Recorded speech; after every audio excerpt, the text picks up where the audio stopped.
Welcome to Check In with Jason Lauritsen, where we explore how to create human, connected workplaces that employees love and that fuel organizational success. Each week, I invite someone who is leading the way in this work to join me to both educate and inspire us. My guest today is Dr. Jenna Sage.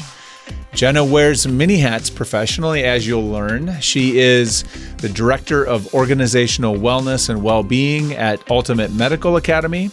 She's also an executive coach and author who helps leaders navigate the emotional terrain of grief, caregiving, and profound life transitions without losing clarity, compassion, or the capacity to lead. And you're going to learn all about all the things today. So, Jenna, thanks so much for joining me. Hi, it's so great to be here today. I'm really, I want to say excited to have the conversation. I don't know if that's the right word, maybe humbled or honored to be here and have the conversation that we're going to have together. So thank you for the invite. Feeling is mutual. Yeah. So thanks for being here. So let's start first, as I like to always do when I have these conversations, just to get a little bit more background and context about you. So let's start with learning a little bit more about the work that you do. And I know you wear, like, as I mentioned, a couple of different hats. So tell us about all the hats and the things that Jenna does. Yeah, absolutely. So like many people out there, right, there's a full life that happens. But in my day-to-day, like you mentioned, I support a large online organization. Most of the team members are fully remote. And the purpose of my work is really to help them in their workplace wellness journey and to make sure that the organization has the resources and accessible sorts or supports for team members to access when they're in need, make sure that they're thriving in the workplace. In the evenings, when I have all of this extra time, just like everybody else, I continue to try to work as an advocate and support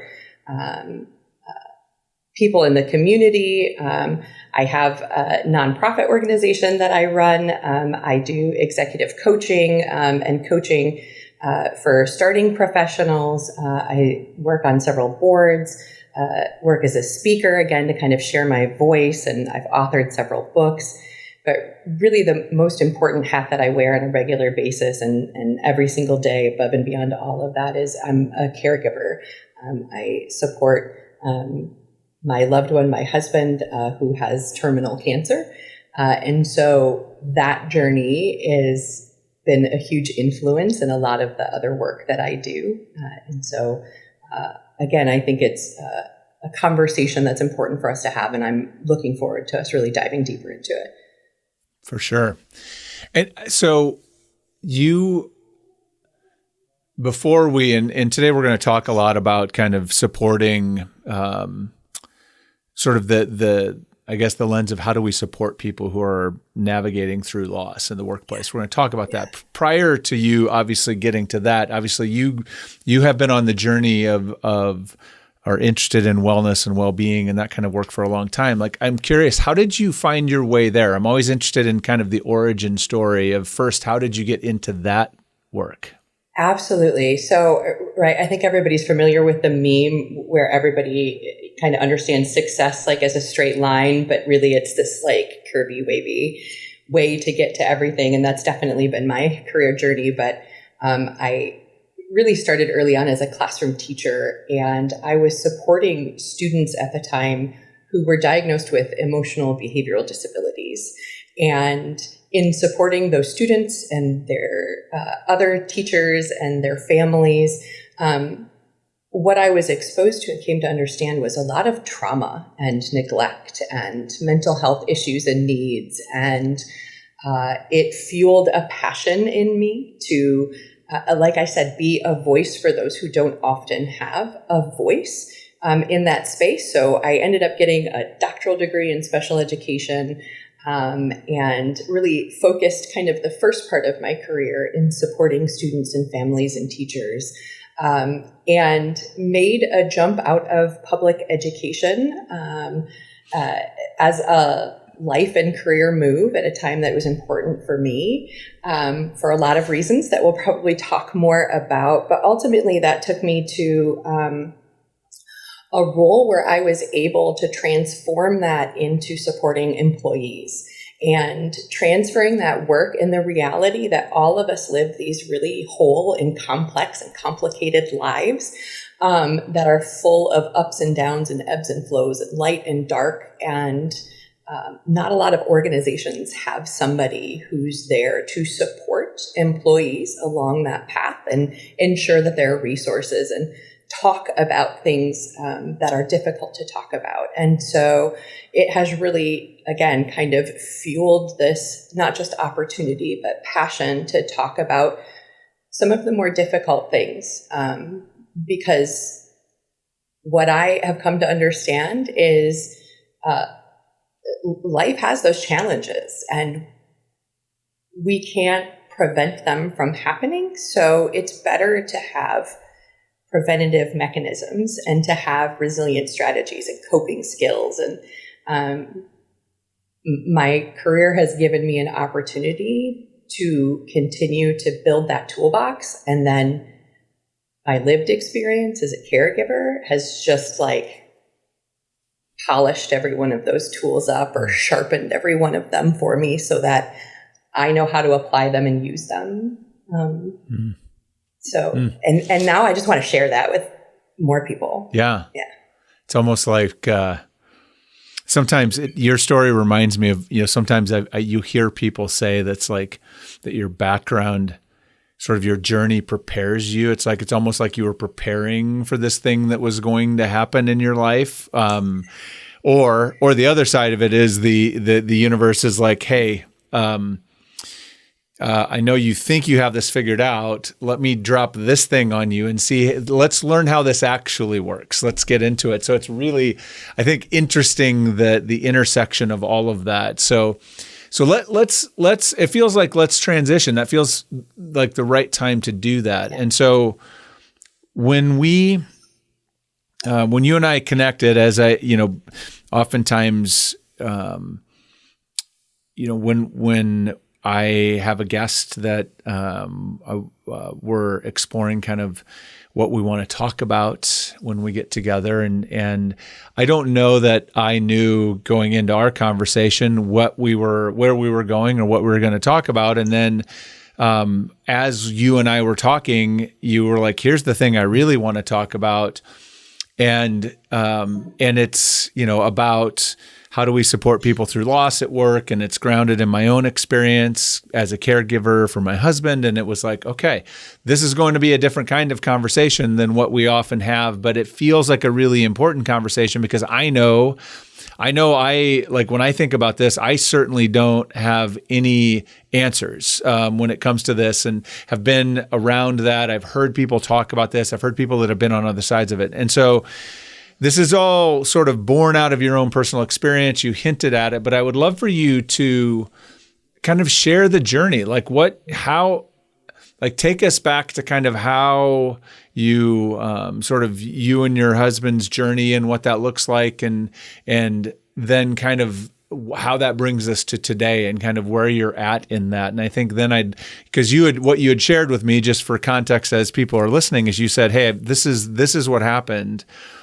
And I'd really like to have a conversation about what I wish people knew or how we can help people know how to support people like me that are navigating through this kind of thing. Yeah. And so let's start with your story. Like, if you would share a little bit about kind of the journey and how we ended up here talking today. First of all, again, just thank you for the opportunity because it's a journey that I haven't even talked about very much. And I know that one of the things in our initial conversation and communication ongoing has been creating a comfortable space for me to tell my story and talk about it, because I haven't felt comfortable really talking about it and sharing it because I have to talk about things like death and dying and loss and grief. And I literally walked up to my husband this morning, and here's the irony, right? Like, I keep a roll of toilet paper on my desk at all times, all days, because I never know when emotion is going to hit. I walked up to my husband this morning and I said, you know, what's funny? I have this podcast this afternoon, and it's been so long since I've thought about when you got diagnosed and what that experience was and where we were in our life. Like, it's been almost a decade, and we have learned to live every single day, day to day. That thinking back that far just seems so odd. But what I will share is about a decade ago, my husband and I were doing what every young 30-some-year-old couple was doing. We had purchased our first house. We were just starting a business. We were literally 2 months into starting his dream business. We were trying to start a family. And I really noticed behavioral and personality changes, just things that were out of the norm. And what I didn't mention is I'm a trained behavior analyst. So when I was in the classroom, like, that's what I was really doing, was helping teachers and kids develop highly prescribed functional behavioral plans. Like, I'm trained to pay attention to trends and patterns, and I knew something was off, something was different, and it was harder for him to recognize at first. But he started also having some physical symptoms and challenges. And again, this is all happening when we're trying to start and spark so much of our young lives, that even the challenge of going to doctors and having appointments was difficult, taking time off from work and scheduling all of them. It was literally hundreds of doctors before we ended up getting a diagnosis. And that's multiple specialists, that's hospitals and treatment centers and all different kinds of places and people and tests. And through that experience, we learned to become really good advocates, because interacting with a lot of different professionals, as much as they care, they're not interacting with each other on a regular basis. And so you have to be the person that's helping communicate and share. And that means you have to learn how to articulate. You have to learn how to translate medical information. And so it was a really chance appointment that we were at, where he was experiencing a physical symptom. He was flushing. That's one of the symptoms of this type of cancer, which is like his face would get really red and he would get hot. And he'd never experienced it with doctors ever present. And at that moment he did. We were with an endocrinologist. I remember I could transport us there into the hallway when this exchange happened. His endocrinologist walked out, and it just so happened that his neurologist walked past the hallway, and the endocrinologist said, "Hey, it seems like he's having this flash right now."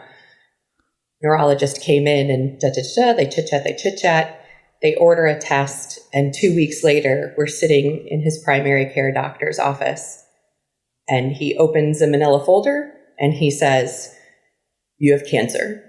And he shuts the manila folder, and he walks out of the office. And I really have not thought about that or said those words in so long. Wow. And didn't explain what kind of cancer or anything. And looking back on it so many years later, I understand that's got to be the hardest thing to say to anybody. I can't imagine delivering that news to somebody, to a young couple. He'd been his doctor for a long time. And that's the instant. Your life, our lives have never been the same since that moment. And that diagnosis, right? You have to grieve the life that you thought you were going to live. That diagnosis ended up creating a path of infertility that we didn't know was going to impact our life together. we had to grieve that loss. It required him to medically retire at one point. And like, he was the primary caregiver. Like, he's the big, tough alpha man. Like, he was a logger up in the UP of Michigan. He builds cars. Like, and over a decade, we've navigated one of the hardest things in a relationship, which is a complete role reversal and dynamic shift in who's taking care of who. And that's probably a whole nother conversation to talk about how difficult that is to navigate in marriage. Through all of that, we've also learned so many wonderful things together, and we've become experts in these areas that like we never imagined we would be experts in. And again, what I'm hopeful for is that this has given, especially me, an ability to share with others, like how to navigate things. We learned about roles like oncology financial advocates. Who knew that was ever a thing? But like, that was something I needed in my life at one point. Thank goodness there is one. Social workers, like there's so many things that I never realized would become a resource for us in our life.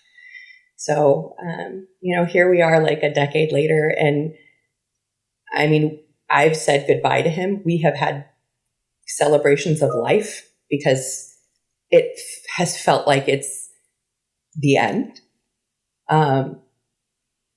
We have obviously cried a lot. We've laughed a lot. We talk about death and dying and loss and grief very differently now. And I think it's important that everybody does, because everybody is going to lose someone or something. Everybody experiences loss in some capacity. So it's not just important in my life and experience and our journey. It's important in everybody's. Thank you for that. Yeah. So many questions. I think my script just got thrown out the window because I have so many other questions, but we'll get to all of it. I want to start with what you just said, because I think, at least it feels to me, that so much of the difficulty we have with supporting someone like you and your husband going through this is exactly what you just talked about. Is like you've shifted how you talk about in your relationship with death and loss and dying and all of that. What is it that you have learned when you think about kind of and maybe I don't know, you might have had a different relationship with this because of the work that you had done and working with the kids and the trauma. I don't know, but like, I'm curious what you've learned. What is it about this topic that you've noticed, the pre and the post, from where you are today to where you were, and what could we learn about that? Like, what is it that makes that topic so, other than the obvious is that nobody wants to sort of stare down their mortality, but what else? What else is there underneath that? I don't want to go into like some Tim McGraw song, but live like you're dying. Like it is the lesson that I learned about pre-grief and understanding the grief process. And I'll tell you, I thought I was an expert. I thought that understanding all of the textbook and watching other people experience loss gave me some level of expertise. But until I lived with death and loss on a daily basis, I really didn't understand it. And ultimately, it's understandable to kind of what I call pre-grieve, which is to anticipate the loss and to prepare your soul and your mind and your body like that loss is coming. It's so natural to do, but it's so unhealthy because it robs you of the actual life that you have with that person. And so one of the most important things that I've learned to do is try to be mindful of those moments. And that sounds very mental healthy, right? And wellnessy of me. But I apply that mindfulness in creating boundaries, work and life boundaries, and ensuring that I try to optimize the time that we have together, and create opportunities for that time and energy. I'll be honest, there are times when it's like parenting, right? Like if he's not feeling well and he needs to take a rest, then I feel obligated. Like it's time for me to go take a nap and take a rest. And like that seems silly because we're grown adults, but like I don't want to waste that time not being there because I never know when that time is going to be gone. Sure. And I know it's going to be gone. That's the reality I live with. Yeah. So let me, let's, I think one of the things that I think, or one of the kind of driving things underneath why you wanted to have this conversation is really to talk about, some of the barriers and obstacles or awkwardness or whatever people feel about how to support, how we as leaders can support people, how we can support coworkers, how the organizations can support people that are experiencing this. Let's go, I want to go all the way back if we can to even because I think we oftentimes don't even, this conversation doesn't even start until after someone dies, right? You've lost someone, and that's the obvious thing. And I had to take my bereavement leave, and that's what we think is supporting people, right? Yep. And the reality is the process for you started with that first doctor's appointment. And then there were hundreds of doctor's appointments, and there was all of that stuff. And I'm curious during that time, when you think about kind of what was happening, because in what I'm thinking about here, there's a couple of things. There's sort of what does organizational support look like? And what do you wish, I don't know what was happening for you at that point in terms of your career, but what was helpful, what wasn't helpful. But the other part of it, I guess, for me is that I think is more interesting is I think managers and leaders, I think, struggle a lot with, if I have someone on my team like you and that's going through this, I don't know. I feel like as a leader, I'm kind of dancing through a minefield. Right. And I want to demonstrate care. I want to be connected. I want to show support. But I also don't want to I want you to feel like I'm prying into things I shouldn't be. I also feel incompetent to support you in things you're going through. I don't have any skill set to offer you. And so can you unpack, even in those during the diagnostic, before it was even known what was going on, I'm sure you were terrified. You had all of this demand for schedules and getting out of work and whatever. What was that like, and what worked, what was helpful, and what do you wish people knew about how to support someone when they're in that part or in a situation like that? There's so many things. Again, it's not even easy for me to go back to that time and remember that, but a lot of it was the basics, right? The logistics of it. It was navigating schedules. It was managing time off. And again, this was early in my career, so I wasn't earning a lot of time off. And there was a point where I was still working in classrooms. So I felt obligated to be there to support all of these other people. So a lot of it was trying to create compromise in those schedules. I tried to do things like have FaceTime during appointments, try to do some telehealth things. But I'll share one really early experience that was incredibly influential, and that was just navigating finding care for him in the beginning and understanding insurance and what insurance would cover and wouldn't cover. And again, I felt like I was early in my career and pretty naive. Insurance is already hard enough for most people to navigate. And understanding your medical benefits and coverage, especially when it's something this huge. And now 10 years later and working the role that I work, I understand the organizational side of benefits and what medical coverage means. And so that juxtaposition is so interesting to me, being able to understand both sides. But really early on in navigating this, I was trying to find a cancer center, like a treatment center that would provide the medication that was necessary. He still, 10 years later, gets a shot every 3 weeks. It's similar to a chemotherapy treatment, but not in the traditional sense that most people know. And the easiest way for me to explain it to most people is like, this is not a ring the bell cancer. This is a rare terminal cancer. And so the treatment is a little different, but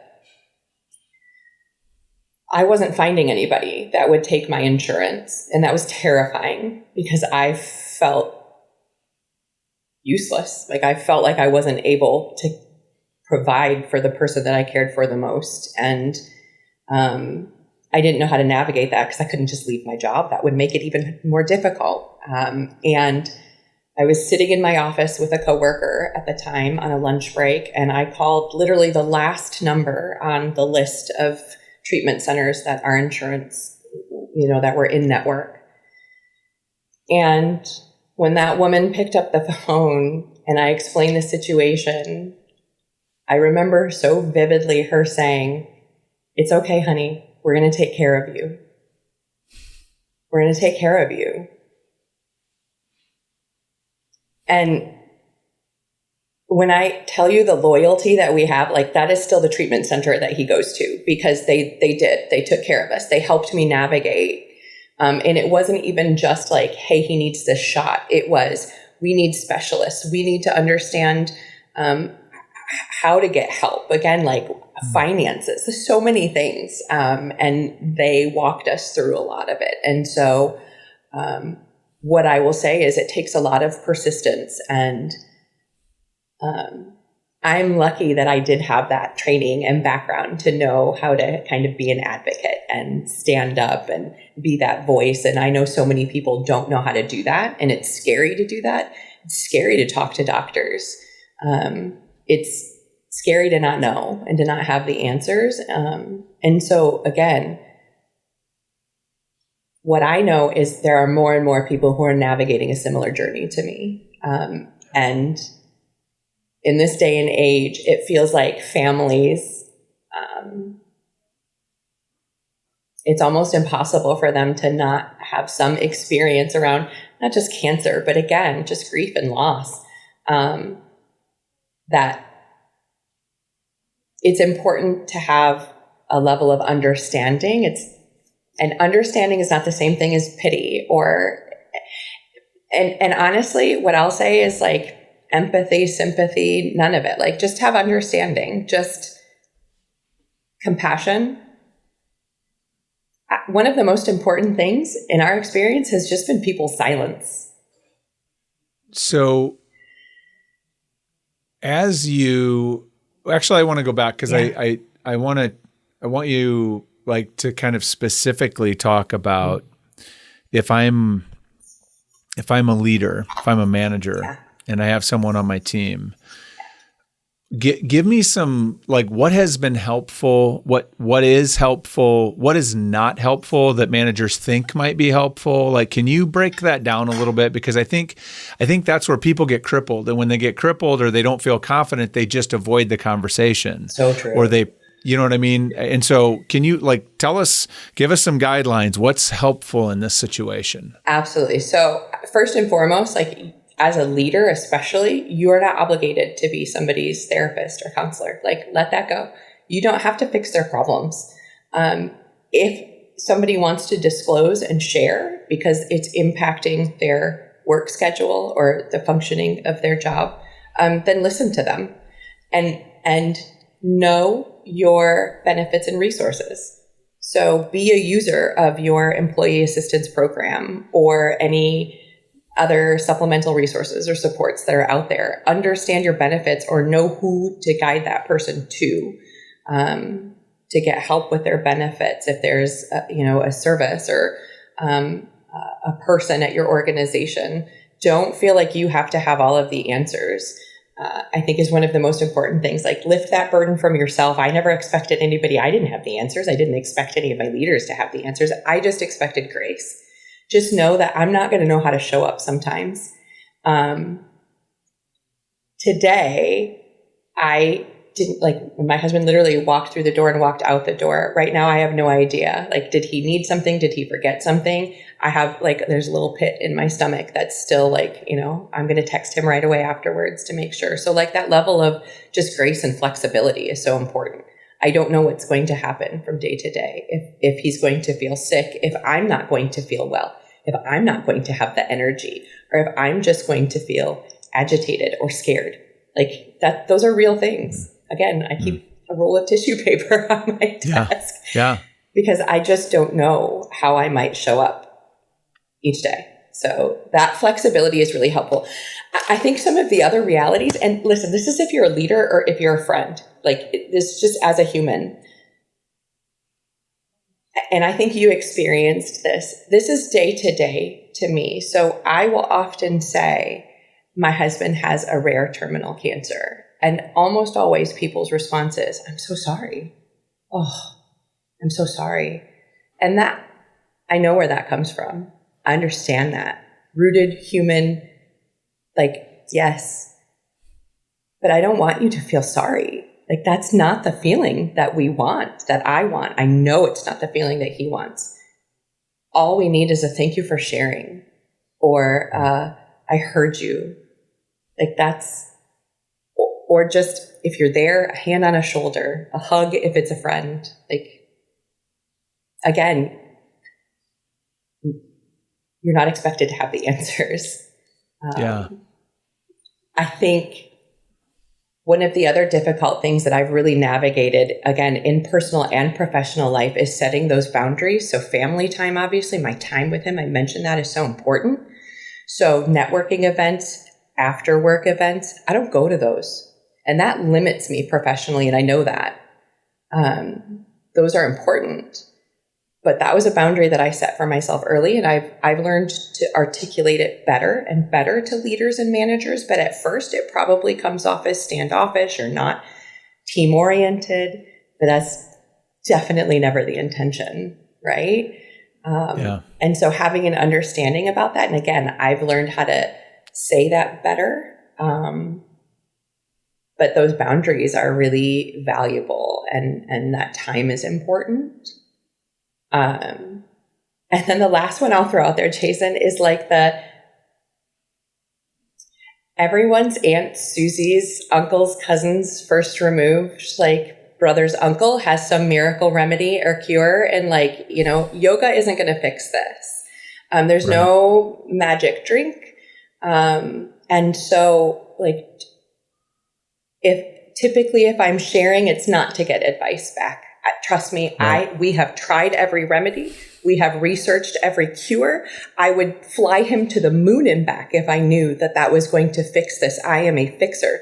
There is no fixing this problem. So you don't have to offer to fix it. Yeah. Well, and I guess that brings me to, I do think that, and I'm sincerely curious about when and how often is it appropriate to ask, what can I do? How can I help? Because, I'm sure at some point there's a point of diminishing return. Right.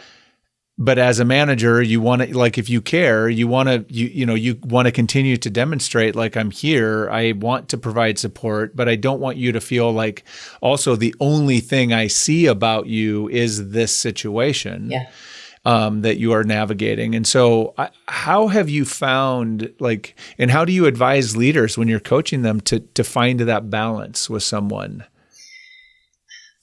I know that I have taken more of a, when I need to share, I'll share kind of approach. And so I think for leaders and managers, and I mean, here's the reality, right? When they're having those check-ins on a regular basis and they're asking their check-in questions, one of the questions that they throw in might be, through this loss, do you need me to check in with you on a regular basis about that specifically? Let me know. And if it changes, let me know, because they might not know. I don't know. And a year and a half ago, I lost my dad. And again, I thought that I understood grief because I was pre-grieving this experience with my husband.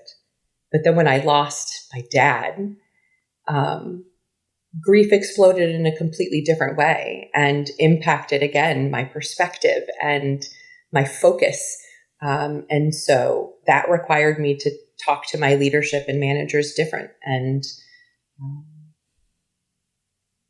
I think it's being agile. And one of the things I always talk about too, just in general, is don't just focus on somebody's kind of lows, but focus on when they have highs too, because both of those things let us know that something might be different. And you're only going to know that if you're checking in on a regular basis and you have a rapport and a relationship with the person. Yeah. One of the things, and I guess I'm curious what you, like my instinct would be to, and I guess it depends on the individual, right? Every individual is going to be different. But one of the things that I know I've used in the past is also kind of in your conversations, when you're having a conversation about it, when you are in one of those conversations and you want to demonstrate support, one of the things I would be prone to do would be to say, hey, I'm here. I want to be supportive. I also don't want to overstep. I don't want you to feel like this is something I'm trying to pull out of you. And so what I'd like to do is ask your commitment that when you need something, that I can trust you to ask me for it. Or if there's something you feel like I need to know, that you will tell me, because if you'll make that commitment to me, then that allows me not to feel like I need to be asking you all the time about what you need. Absolutely. And also hopefully helps that person understand that they have to be self-reflective and self-regulate in this process and understand their grieving process and how to communicate what they might need or learn what they might need through that process. Do they need more flexibility? Do they need schedule changes? Do they need more or less projects? Do they need a bigger team? I mean, they might need more work. Like the reality is some people, when they lose, they need more. Work is the thing they need to dive into. And so I think it's also making space for that and having that open conversation. Yeah. So let me bring it. I'm going to ask kind of a big question of you to kind of try to capture the things that maybe we don't like. This conversation could be another hour long probably, but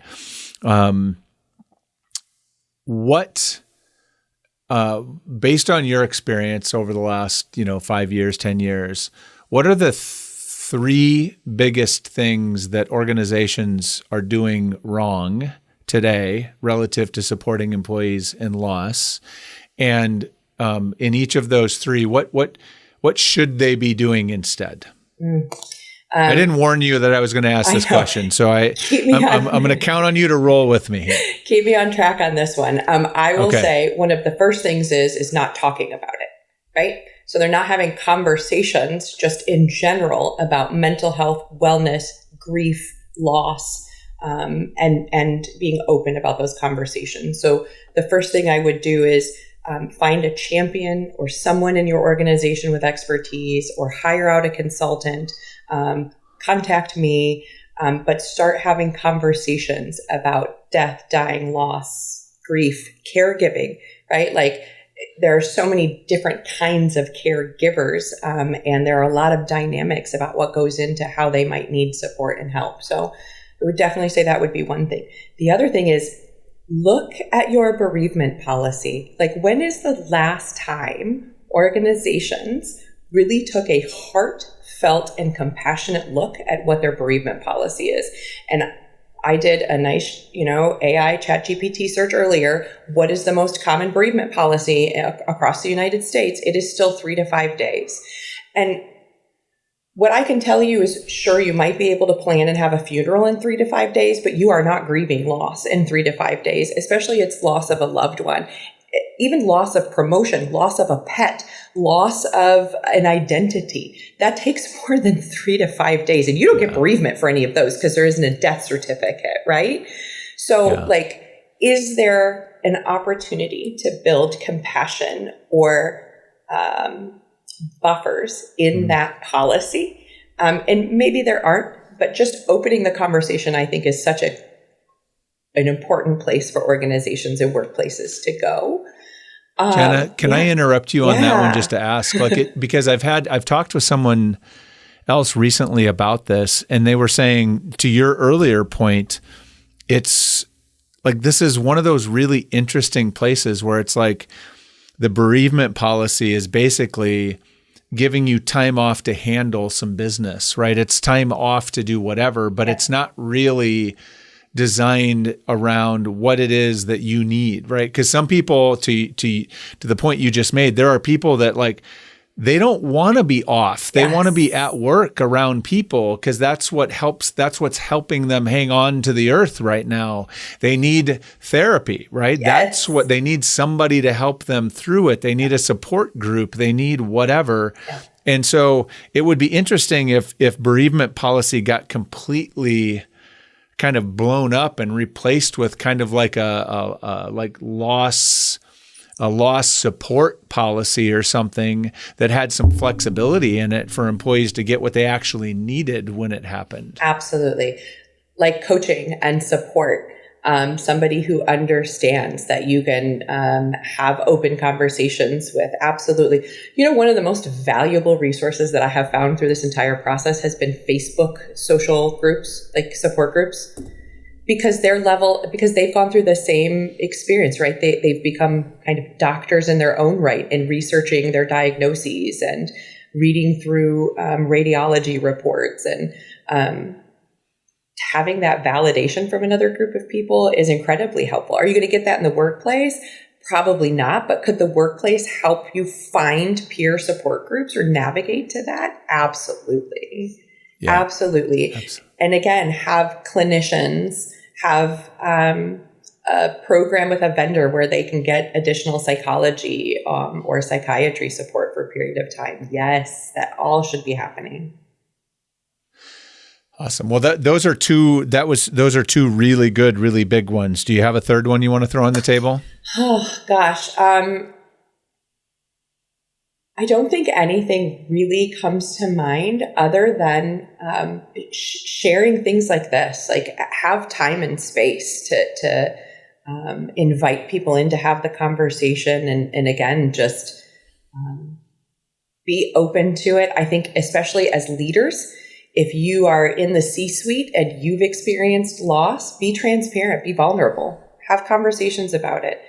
You don't have to be personal, right? But you can let people know that this is reality. This is reality, and it's a difficult reality for a lot of people. But like I said, I would not change a thing in my world. I would not change a thing. I think that what you just said brings up, like, what I can envision is